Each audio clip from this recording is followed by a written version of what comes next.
Hello. So I am here in the jungle with Doug. And this is really fun because we're actually on an ayahuasca retreat right now. And Doug also has his own podcast. So we're just two podcasters having a talk. And yeah, I am so grateful that I met Doug. I met him through my friend Emily, who went to business school with him.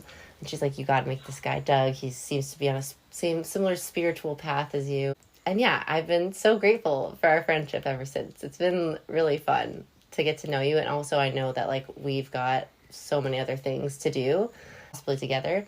And yeah, it's just really fun to have somebody else on this path. So I'm so excited you're here.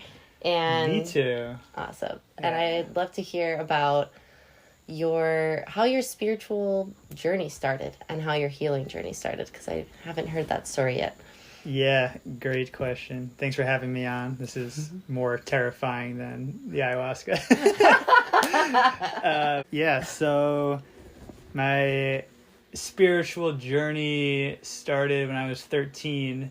I was taking this hair loss drug called Propecia. I was terrified of losing my hair, and every male in my family didn't have hair. And then a family friend who was a doctor said, there's this pill you can take, it'll help you keep your hair. And that's all I was told. It's like, oh, sick. Like, I just take this pill and nothing else changes and I get to keep my hair. And that is not what actually happened. It was like this hormonal pill. So that fucked with me, especially like in the middle of puberty. So it led to emotional, mental, physical side effects. And I was on it until I was 23 because I was on it in college. I'm like, am I really going to risk being a bald guy in college? I'd rather just stay on this, even though I knew it was not, I wasn't happy on it.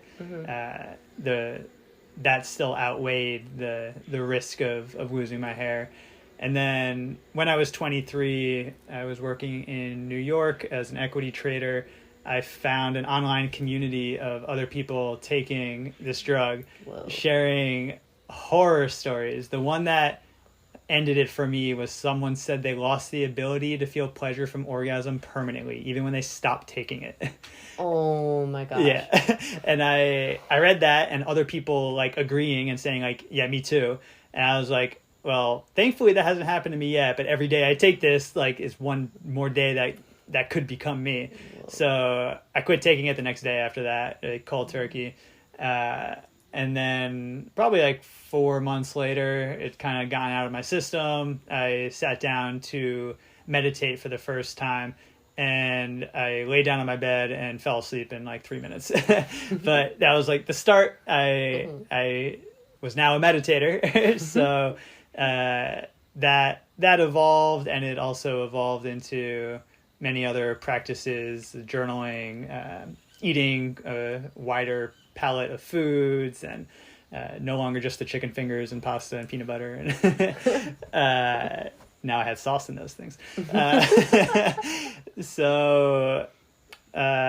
Then a couple years later, it's 25, mushrooms piqued my interest enough that I wanted to do that. So went with a handful of friends out into the wilderness in New York, upstate, and had a mushroom journey and immediately clicked with that. I just vibed with that medicine. And it was just the start of an awesome relationship. And that combined with some other factors, I decided to move across the country to LA. That's where I met Emily in business school. And while I was there, I had no idea like what I wanted to do next with my life. I knew when I left equity trading, like that just wasn't it. Like it didn't bring me joy, or I didn't feel like I was contributing in a way I wanted to. So at business school, I figured I'd figure it out while I was there. And while I was there, I was continuing to have mushroom journeys a couple times a year, other spiritual conversations, and just it was a big interest of mine. And I realized usually after the journeys that I would put together with a handful of friends, I was way more interested in talking about it and like seeing what lessons people had than my friends were more inclined to just be like, yeah, that was, a great trip and back to life with the integration wasn't there. So I decided I want more of those conversations. I'll make a place where that can happen. So that's when I started Empathic Health. I'm sure I told Emily about it because she's into cool things. And she's like, oh, you got to meet my friend Britt from undergrad. So she connected us. And then, that started our relationship. And I ran that community for a while. And it was incredible. Like we did integration circles. We did poetry nights. We just did a bunch of cool shit and brought people together that didn't have people to talk to about this stuff.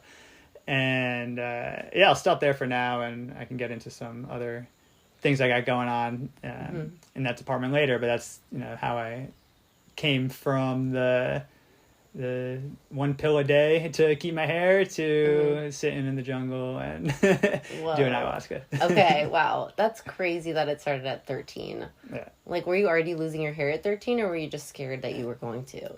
Yeah, I don't think I was actively losing it. I always had a far back hairline, so it kind of felt like I was, but I don't think it was like actively receding. It was just kind of had a big forehead. But I even remember when I was as young as 8, before I went to school every day, I had one of my parents or our babysitter like really put in time on my hair, like spray it, and like I was at like a salon, like really like make it look as good as it could. And I always, if I looked in the mirror, I didn't look at anything below the top of my forehead. Wow. I was like, how does my hair and above look today, and nothing below? And now I couldn't tell you the last time I looked at my hair. I look at my eye, whatever I want, like myself. But yeah, I always had an obsession with it. Wow. Yeah. That's tough to start so freaking early, especially when it's like the doctors that you trust, like they won't give you horrible side effects, and then it does. Oh my God. And when you're talking about the people online, that's only happened to me once with something, but it was my copper IUD, like the birth control thing. And the doctors are like, oh yeah, this is non-hormonal. Like basically like it's all natural. Like it's not going to affect you. And first of all, it was insanely painful. And then second of all, I was just bleeding for like a year, like almost nonstop, so much pain, so many period cramps. And then that's when I started looking online about it, and everyone was like, yeah, do you know how these work? It's because they're calling it like a physical blockage, but the physical blockage is because your own body parts, like your uterus and things, are swelling up because of this forward. Yeah. And so, like, your inflammation is preventing, like, things from passing through. And I was like, that's so fucked up. What a crude way to get something done. It feels like a cave person just, like, bashing something with a stick. Like, oh, it technically works. It's working. Yeah. And I'm like, this is not working for me.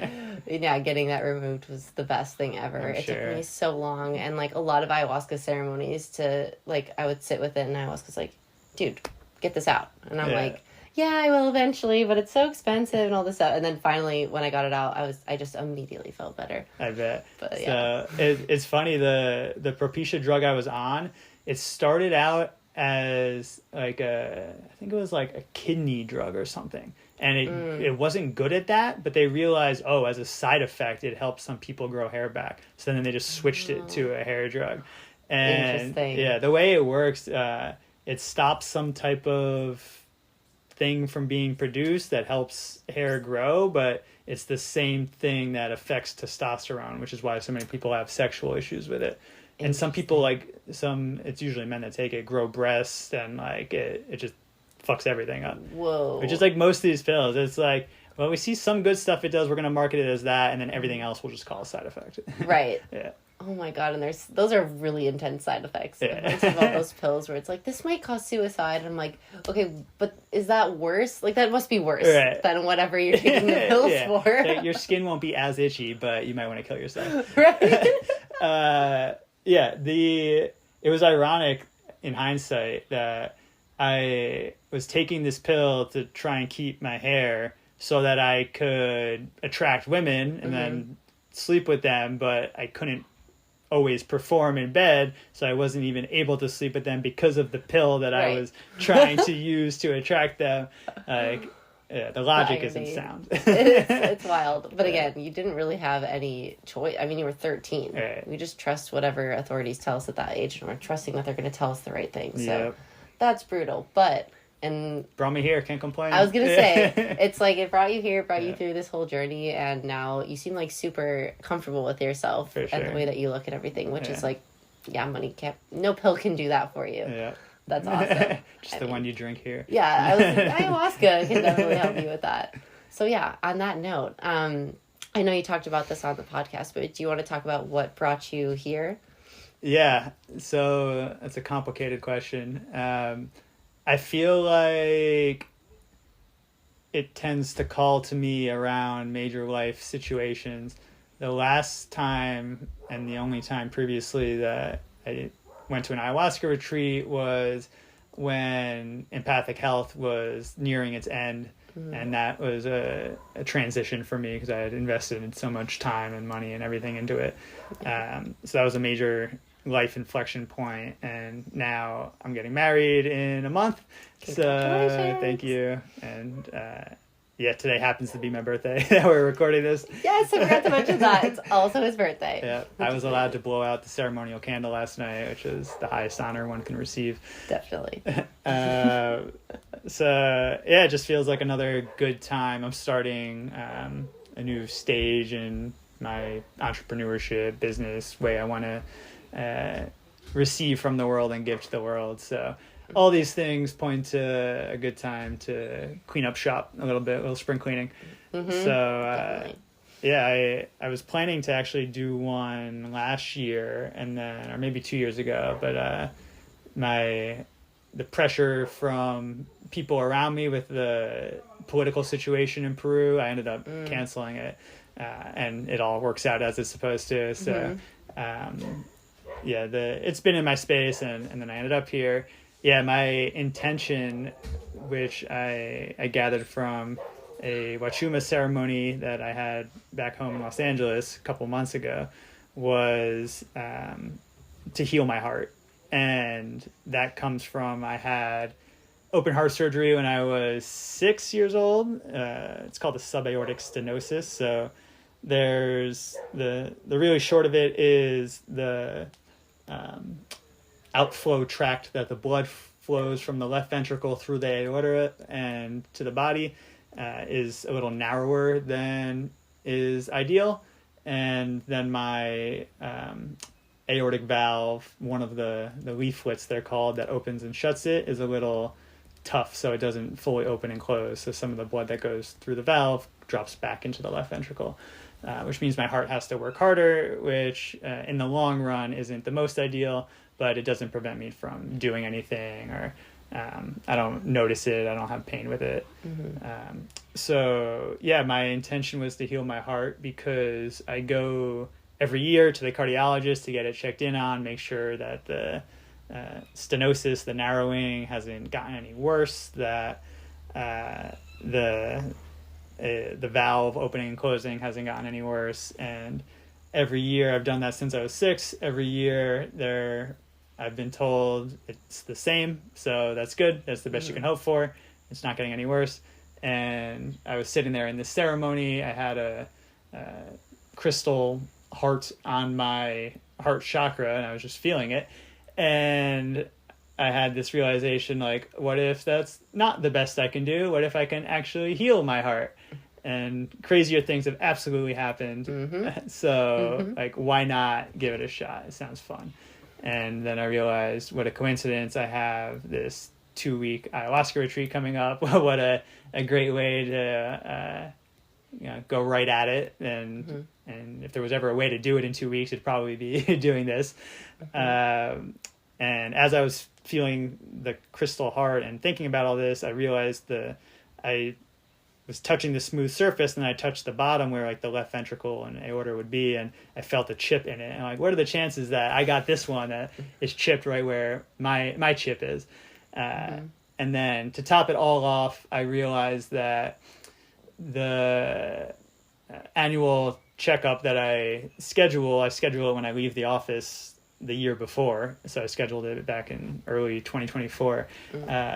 Takes place the day I get back from this trip from Peru. So like, what a perfect way to go in and see how I did. Yeah. That is a lot of really cool things happening in succession. I love the crystal heart. I mean, first of all, the fact that you had a crystal heart on your heart in ceremony was awesome. But the fact that it also had a little chip and led you to all these realizations is really, really cool. And I've been watching you the past couple week and a half, whatever, with the intention of healing your heart. And I got to say, I love how you're approaching it. Like, I listened to your podcast too, just before we did this one to refresh my memory. And I love that, first of all, you're aware that like our physical issues are mostly like manifestations of emotional stuff or other things like that. So it's really awesome having an open mind and open perspective. I feel like most people, if they go to the doctor and see a physical issue, like something that's happening in your heart, they wouldn't even consider that plant medicine could help them.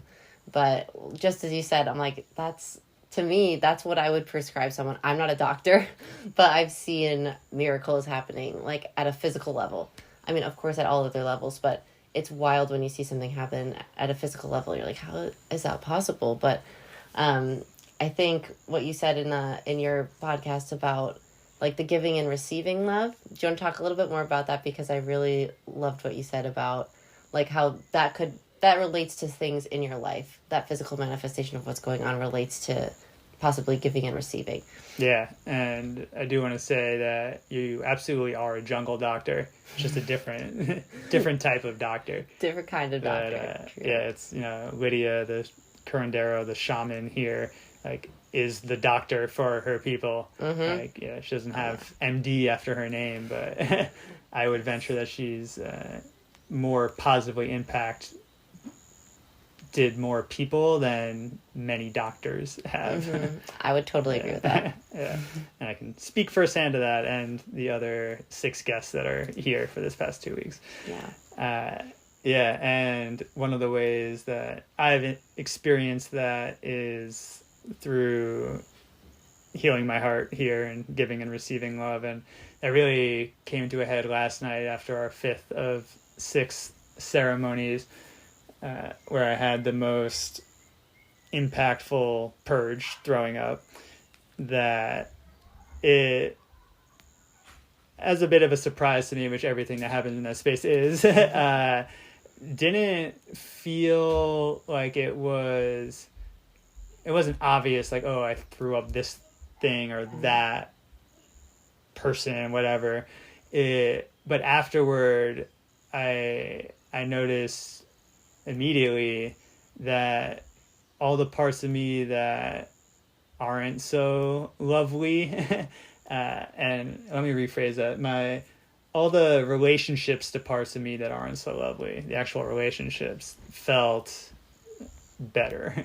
Like my relationship with the part of me that needs to be a people pleaser and has a scarcity mindset around money and resources and is impatient. That's been a big theme on on these 2 weeks.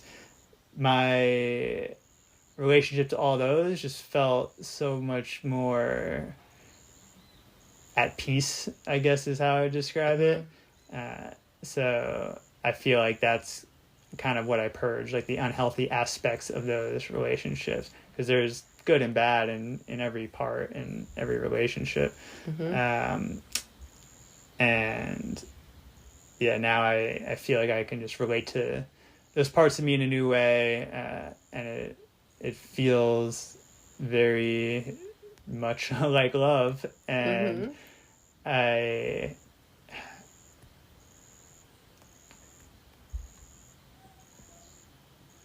lost the thread.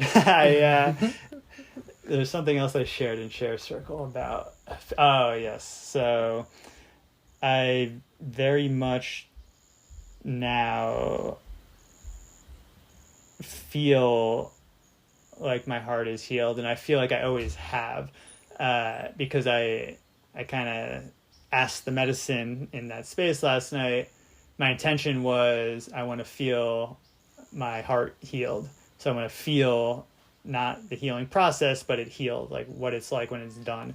And I felt the same. And I felt the answer was the same as you are. Like maybe a very slight, difference, but not even anything noticeable. And that to me confirmed that, even if whatever the test results say in a couple days, whatever the physical body shows, that's not the only reality. Like, there's much more reality beyond the physical. So mentally, my heart feels healed, and I'm sure there's more to go. Yeah. Emotionally, it feels healed, and I'm sure I'll continue to have more to do. The physical body needs time to take up. Like, things move slower here. And yeah, there are other aspects of my life, like things I know to be true, I feel to be true, that the physical world is just catching up to. So I feel like a success, and thank you. That makes me very happy and really excited for you. And yes. I think, I believe it is healed. And it's also like, it's really interesting one, right? Because it's not like, when you're talking, I realized, okay, if you, like, obviously you went through a really big thing at 6, like heart surgery. That's wild. That's such a traumatic thing to go through at any age, but especially when you have no idea what's going on.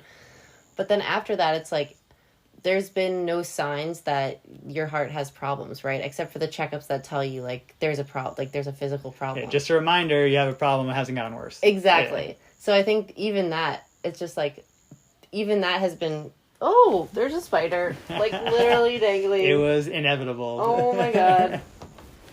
That is so funny. We're in the spider casita. We are, and both of us have a connection with spiders because both of us have had to learn about patience. So that's maybe what that little guy was just reminding me of. Of course it was going to happen. Oh, yeah. Wild. But, all that to say that I think even just you feeling, not even just, it's like, I don't want to say even just because it's not just, it's a big thing. And you feeling that you've healed, like, will change so much for you. Because just me trying to put myself in your position, if every year I went to the doctor and they kind of told me, like, oh, you're not getting worse, but, like, that's the best case scenario, that would just keep this low level fear or stress, like, for so long. And something you said the other day made me pause about permission to live. You're like, I didn't know, like, kind of why I lived or what the numbers were, what my statistical chances were of surviving that. And it just made me think, like, your permission to live is that you're living. Like, that's all of our permission to live. For everyone, yeah. For everybody. And we all go through this, like, crazy stuff. Like, some of us go through intense near-death misses, and people might feel guilty for being alive when someone else is dead. But I'm like, all of it is, like, exactly as it needs to be. And even if it doesn't feel that way, I'm like, yeah, your permission to live is that you're living.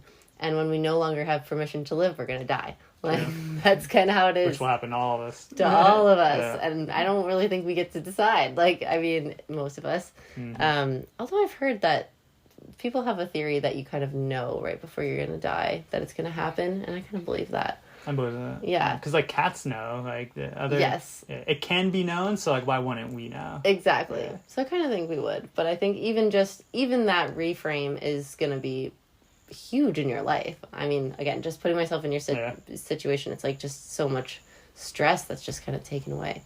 Definitely. And a big part of the work here has been like the journaling exercises we do, just hanging out and not looking at screens, just time, patience, realizing, like I have no negative memories associated with the surgery, which is great. Like my mind blacked out a lot of the trauma, so I don't have to live it every day. The only memory I have is of a family friend giving me Pokemon Blue for Game Boy right before I went into the surgery, and I was so excited. And I mentioned this, that I really wonder, like, if I had gotten Pokemon Red, how much different my life would be, because it was like a significant moment for me. And then I don't even remember. I'm not 100% sure it was blue. Maybe it was red, and like my life was just destined for blue anyway, which is like my favorite color and all this. So yeah, really getting back into like feeling back into being scared and confused and constantly going into New York City from the suburbs for these tests with these doctors and having tubes and stuff put on me and in me and all this stuff. Like, I wouldn't want to do that now. Like, I'm sure I really did not enjoy it as a 6-year-old, even if I can't consciously remember it. And even trying to bring up those emotions and memories here, they don't feel like I'm reliving them. Like, oh, now I remember that sitting there and that horrible pain. But just like trusting that there's no way that wasn't the case in some instances. And it's all stuff like, as loving and supportive and helpful as my parents and family were, like, there's nothing you can do at the end of the day to make that an easy experience for a 6-year-old. No. So really just like trusting into those feelings and memories, even if they don't feel real, and just trusting their reality, I feel like helped to, I guess, give my heart what it wants. Just, the acknowledgement and awareness of you did some hard shit. And and that's, I think, what most of us want with pain and emotions, just to be heard and seen and felt. So I think all that contributed to the healing process. And yeah, like I said in the share circle, a big revelation for me was on day one of the retreat that humans are a spectrum and machines are binary. So I don't have to, if I'm interested in the physical body healing, which I still am, because it makes for an incredible story, if I'm literally able to heal my physical heart, that's a great advertisement for ayahuasca. Even if the tests don't show it's like 100% healed, it's a gradient that they're measuring. So the gradient can go up or go down. And I usually never dug into like my past records, but I did leading up to the retreat to get targeted in on what exactly I was trying to do. So I did my research, and out of curiosity, I looked at the gradient over the last few years, and it was slightly improved after my Dreamglade retreat. Interesting. Which I think that was in like September, and I usually go in the spring for my appointment, so it was like I was assimilated back into everyday life for me. But even so, it was like very marginally improved. Probably well within the margin of error, but even still, it's just like interesting that happened, and I never would have like thought to look at that before. Whoa. That's so really I'm cool. optimistic. I'm optimistic too. Yeah. And I wanted to ask you too about how that felt, like having to say goodbye to empathic, and the reason you went on the first ayahuasca retreat, because from the outside looking in, I was like, again, so much respect for you, because you started this business that I really respected, and I had so much fun working on it and working with you on it. And it was super, like, amazing. I mean, you just, like you said, you're doing all these integration circles, and all of these people were joining who really needed that space, who didn't have it. So what was it like having to kind of say goodbye to that, your first baby? Yeah, it really was. And there was a grieving process, as there is, and lessons learned. One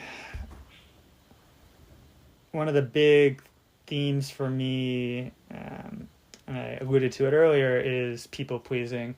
And the book that found me during this retreat, as one or two always does for all the guests, was Iron John, which was about masculinity.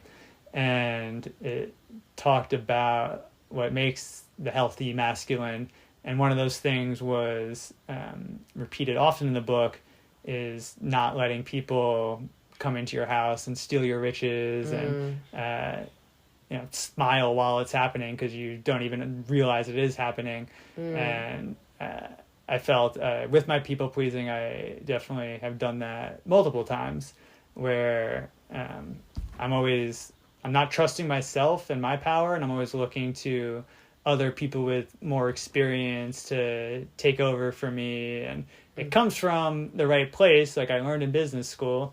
And just know if there's something I don't like to do or I'm not good at and someone can do that job better, like put the right person in the right seat on the bus. But under that guise, I kind of misused that idea and just brought in people that took advantage of my resources and my attempts to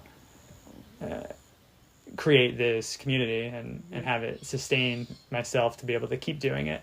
But like they came in to show me that lesson of what is the healthy way to have mentorship and get advice and guidance. So I definitely learned that lesson. And the reason Empathic didn't continue on, it's now a nonprofit, so it still exists. And I do the pro bono consulting and help people find whatever's next in their plant medicine spiritual path, which nice. Is nice. The reason it hasn't continued as like a for-profit business that is what sustains me is that it was free from the beginning. And I couldn't, once I became friends with all these people in the community, I couldn't be like, all right, now for the same thing I'm charging you what it's worth, which is thousands of dollars a year. So it just had to go, but it was the next step on the path. So I almost wore the shirt today that I brought here. Nice. But I have fond memories and met amazing people, many of whom are still in my life, including you. So it was a success. Definitely a success to me. And me and Des, the only purses or bags we have are the Empathic bags. Nice, the retreat bags. They're great. I love them so much. But I think when I'm watching you do all of this from the outside, I'm like, because when stuff was happening and you were learning these lessons, I was thinking like, I really hope that this doesn't like crush your spirit and make you want to not do this anymore, because I'm like, you're going to be successful. I can just see it. I've always told you that. I've been told that in human design readings and healers, like, you're going to have a lot of money. I'm like, can we hurry it up? Right. It's like, how do you get there? Yeah. It's by making mistakes. Like, pretty much everyone I've ever heard who starts some successful business venture, they have so many failures before that they don't talk about. Yeah, for sure. Yeah. Everyone, like, you only hear about the quick success stories because it makes a good story. It makes a good story, and it's rare. It's like, that's like a one-off. For sure. And usually, like, they're even hiding for whatever reason, omission, or it's not relevant, all the failures that led to the point of success. Exactly. Yeah. So I'm just really happy and proud of you for, like, not stopping. Like, not letting that stop you. You're like, okay, instead of having it let it stop you, you're, like, seeing it as lessons learned. Yeah, I want to touch on this because I think it'll be helpful for people that are curious about how ayahuasca works to hear. So, like, that scarcity mindset around money was one of the big things I was hoping to get out of this retreat, and I have. And coming in, my thinking of how it would work, which, as I mentioned, is never how it works, was I'm going to get this insight of, like, reach out to this guy and partner on this thing, and that is going to be, a great offering, and that's going to be great. And interestingly, I actually did have a message like that come through, but it's not even like the core message of this money work I'm doing. The core message I got, which I've always been told and just like it never clicked, was improve my relationship with money. And I've taken a course to do that. Like I've put in the effort, and maybe now it's finally paying off. And ayahuasca gets an assist here. Is the core message I got is be better about budgeting. And it was like so simple and dull sounding, and it's like, how is that going to bring me more money? I realized that like in all these readings, and I know, and I've been told, and I feel that I'm a good allocator of resources. And like, I had this very large puddle I put into empathic, and it was a great allocation of resources because it helped a ton of people, but it was a puddle, it wasn't a river, and the puddle runs out eventually. So I need a flowing river to be able to do this. So I've always been like, once I get the river, then I'll be able to do this. And money on Hat's side of the relationship, pronoun Hat, on Hat's side of the relationship is like, well, actually prove that you're a good allocator of me. Like, do you know the value of $1? Because like your budgeting isn't good. So like, do you know where each drop of the river is going? Because if not, like, it's very quickly going to get out of control if it gets bigger and it goes from a puddle to a river. So I got this message that and felt this message that I should just handwrite my budget. Because my first thought when I realized that was like, I've tried so many times, like I have one now, but it falls apart because what? And my current thinking is because I do it online, which means it has to be like cookie cutter, like, and that just doesn't work for me, I think, with budgeting, because everything is so fucking complicated, where it's like, oh, I paid for an Airbnb on my card, one person reimbursed me on Venmo, one person gave me cash, like, there's no spreadsheet cells for that. So if I just write it all out by hand, like, it'll be more intimate, I'll be more in tune with each dollar I'm receiving and spending, and then money will say, okay, like, now that you can do this with what you have, you can do it with more, and more will come in. And maybe it'll be with that partnership with that guy I thought of, maybe he'll connect me to someone else, that, who knows, but that feels very firm. That's like this really simple, seemingly unrelated thing of just do more efficient budgeting is going to lead to the larger abundance of money. That makes total sense to me, and that's such a good example of how ayahuasca works. I love how you've said a couple times that it's never what you think it's going to be, because it's like never what I think it's going to be. I come with these big questions. I mean, sometimes it is kind of a complicated answer over a period of many ceremonies, but so many times it's just like, here's your simple answer. And it's something, like you said, maybe you've thought of before but didn't put too much interest in. And then all of a sudden you're like, oh, this is actually really helpful, because this is like what I need to focus on. It's just the next step. And all you need to do is just, that's been a theme of this retreat too, but just like all you need to do is take the next step. Just the next step that's going in that direction. Yeah, Ben said something that stuck with me during one of the share circles. He's like, if we all want to see like that end goal, the island we're going to, and we're like, what is the answer? Should I break up with this person? Should I do this partnership? But like, if we saw that but didn't see how to get there, it'd be fucking terrible. Because we'd like, it'd just be so frustrating. We wouldn't know what to do, what the next step is. And what is reality is all we can see is that next step. We can't see the island, but we can see one stone in front of us that we can hop to. And then once we land on that one, the next stone will be revealed. And then so on and so on. And eventually we do end up on the island. And be careful not to miss it, I'll add in. Yeah, because people can mistake the island for another stone.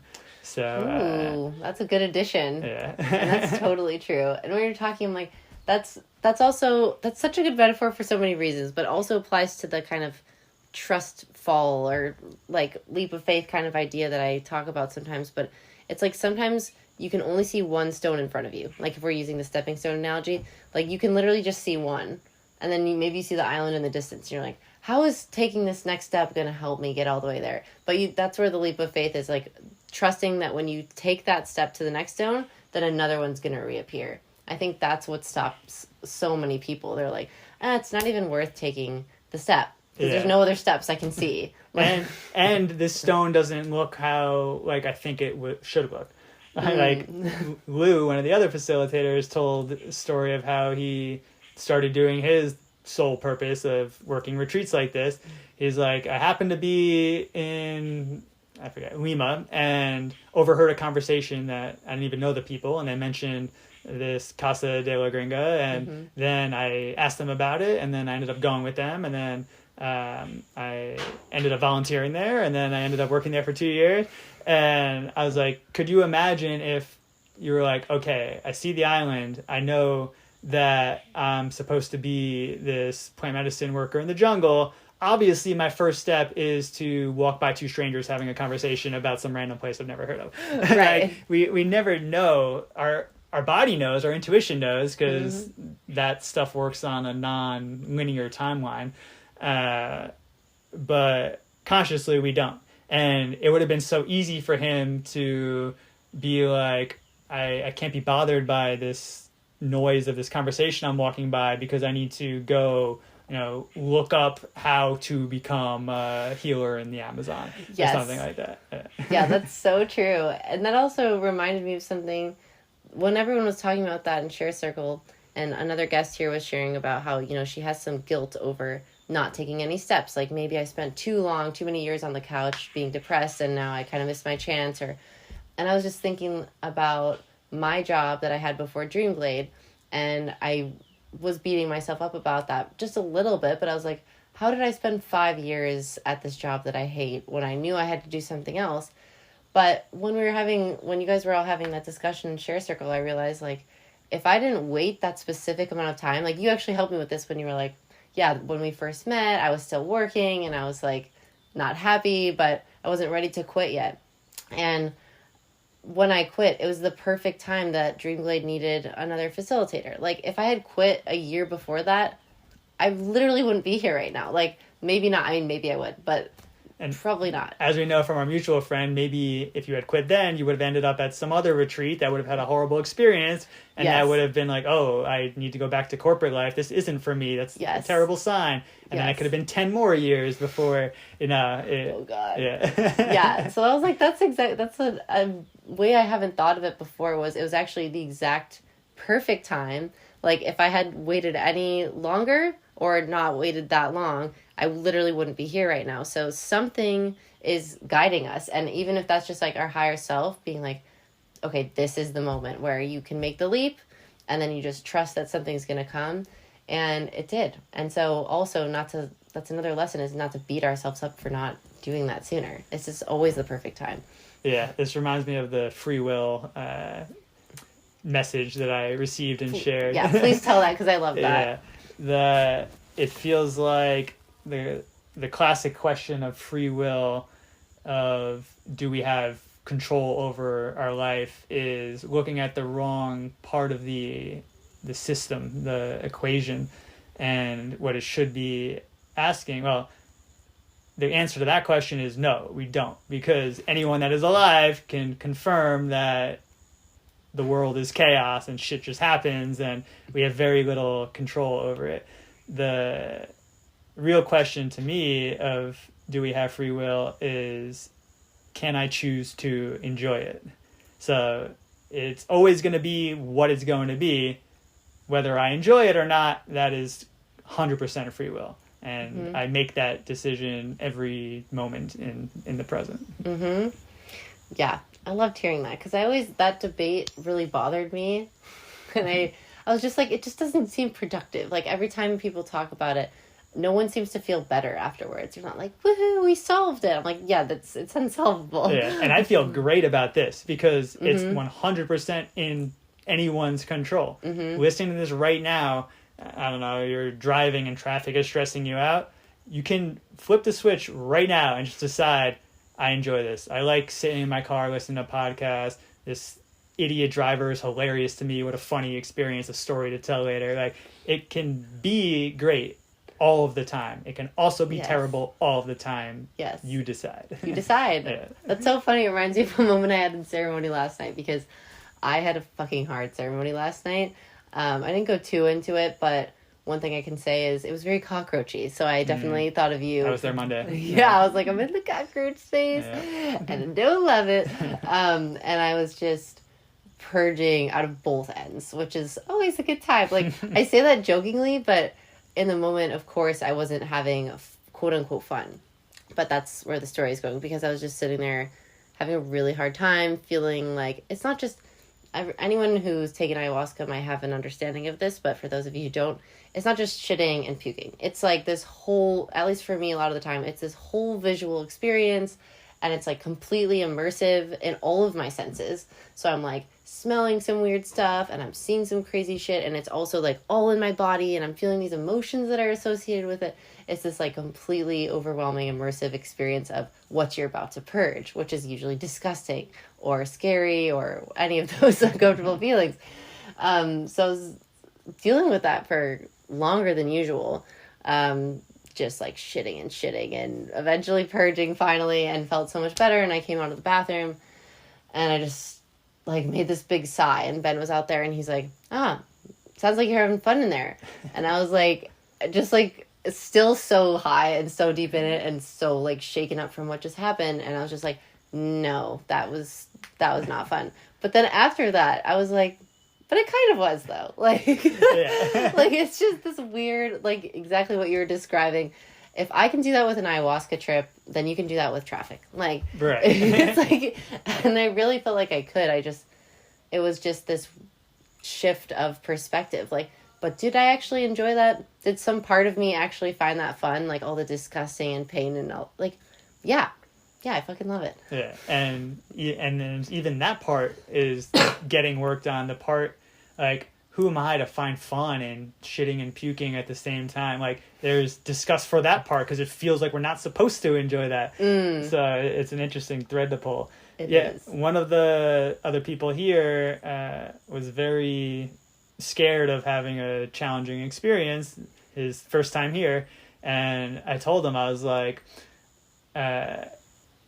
if you're able to appreciate the art of it, it makes it less scary. Like, so when you're in the shit in the cockroach world, like just admiring, like, wow, if I was going to create the most miserable experience for a human to experience, this would be it. Like, oh wow, and now I feel this terrible emotion, and now I don't have the energy to get up. Like, yeah, that's what I would do. Like, what an artist to create this world for me that feels this much like what it's supposed to feel like. Yes. And there's an appreciation in that artistry. I love that. Yeah. I'm going to use that. It's like it's respect of the craft. Right, exactly. You're like, ayahuasca, you're good at what you do. Yeah. She's really, really good at it. Mm-hmm. Sometimes it feels like she's too good at it when you're in like those really, really dark places. Yeah. But also when you get out of that, you're like, no, that was perfect. So much more appreciation for the non-dark places. Yes. Yeah, it's hard to realize just how...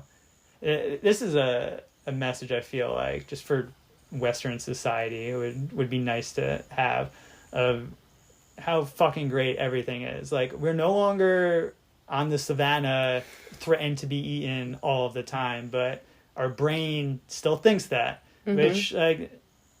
nothing we can do about it, in the sense that that's our biology. But also there is something we can do about it. We can go feel a new level of fear and live in the cockroach world for 6 hours. And then suddenly the guy cutting me off isn't the end of the world. I'm grateful that for all of it. Yeah. Oh, that's so true. Because I do think about that a lot, where it's like, I'm so grateful for this extremely comfortable and convenient world that we live in. But the flip side to that is, I honestly think that's a big reason why a lot of people need to come drink ayahuasca. Yes, it's to deal with their traumas and all this, but it's because we don't have these really intense, like, situations just coming up in our normal lives where we're, like, all having to band together to, like, get rid of this lion that's chasing us. Like, I don't know, we don't have those situations as much anymore, so we almost have to put ourselves in them to remind us how good we feel, because... something weird about being human. We just get so used to everything, even when it's death good. by 1,000 cuts. Yes. Yeah. And it's so sad, but this plant medicine stuff really, really makes me so grateful to be a human with all of the range of everything. But yeah. I've been getting a bunch of funny messages I'm going to put on Instagram of what I call negative positivity, because they sound negative, but to me they're actually positive. One of them, like an example before I get to the one I wanted to share, was everything's always changing. Don't get too comfortable. Which, like, a lot of people hearing that would be like, what a bad thing to say. Like, why shouldn't I get as comfortable as I can? But to me, that's like a beautiful message of everything's always changing, which is just reality, fact, the truth. Don't get too comfortable. Like, get comfortable, enjoy it, have that free will, enjoy life, but don't get too comfortable where you pass that threshold where now, oh no, everything's changing, that's out of my control, but I don't want to leave. I got to grasp on to this life that I have. Like, who am I without it? Yeah. I've been here too long. I can't get out of this. So I have like probably 10 other ones that have come through that I'll share as they come back to me over the coming weeks and months. But yeah, the one that I wanted to share was, what were we just talking about? Gratitude for this life, not getting comfortable. I don't know. The one I shared was pretty good, so maybe we'll stick with that. Yeah. I like it. If it comes back, I'll share it. Okay, perfect. Yeah. And, okay, before we wrap up, because I heard they have calls for dinner, but I wanted to ask you about what your next ventures are and if you want us to talk about those. Yes. So I'm going to copy-paste this onto my podcast, too, so everyone can hear. Yeah. Which is currently called Slow the Fuck Down with Dougie. I am changing it as ceremony number 3 told me to Doug and Bucket, because me and the Purge Bucket decided to join forces on the podcast. So Hat will be asking some questions. I'll be asking some questions.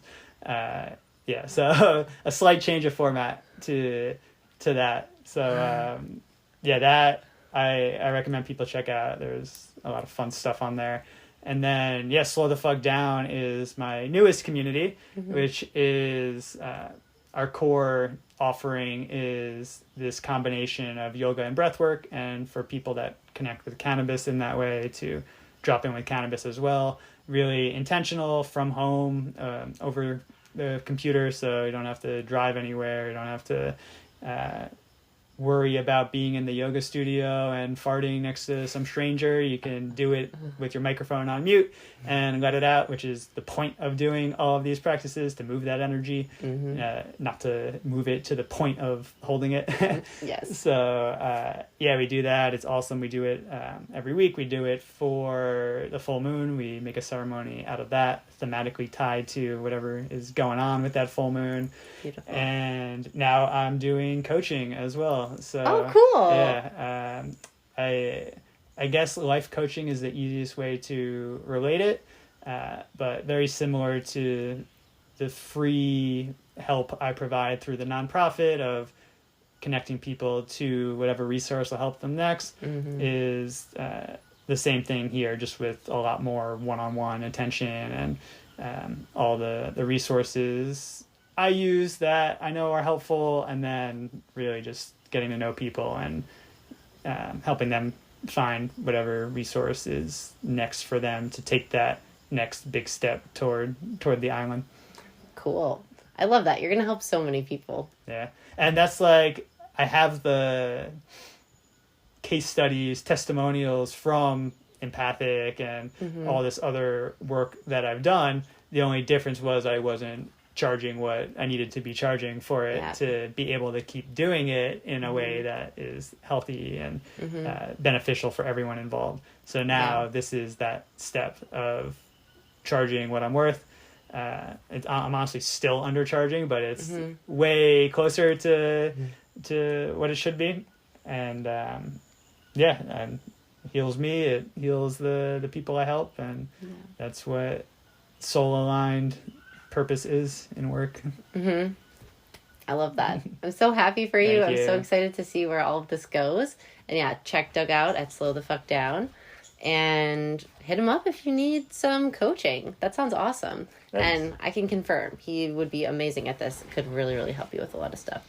Is there anything else you wanna say before we close? I think just the sponsorship for this wonderful podcast that brings in the big bucks for us.